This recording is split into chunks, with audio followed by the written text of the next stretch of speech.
महाराष्ट्र नवनिर्माण सेनेच्या दणक्याने गोंदवले खुर्द येथील पाण्याला मिळाली मोकळी वाट. पाहूया सविस्तर बातमी.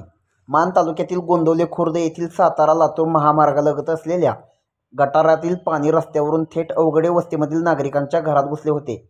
यावेळी महाराष्ट्र नवनिर्माण सेनेचे जिल्हाध्यक्ष धैर्यशील पाटील आणि त्यांच्या सहकाऱ्यांनी त्याचबरोबर स्थानिक पोलीस पाटलांनी या पाण्याला तात्पुरती वाट मोकळी करून दिली होती.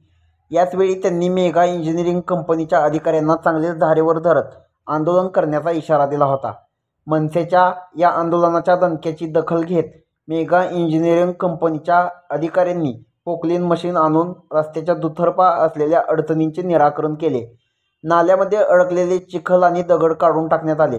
त्यामुळे पाण्याचा मार्ग पूर्णपणे मोकळा झाला. यावेळी मनसेचे जिल्हाध्यक्ष धैर्यशील पाटील, गोंदवले खुर्दचे पोलीस पाटील सचिन अवघडे, ग्रामपंचायत सदस्य अमोल पोळ, मेगा इंजिनिअरिंग कंपनीचे श्री सतीश, माजी सरपंच दादासाहेब अवघडे यांच्यासह गोंदवलेकर नागरिक उपस्थित होते.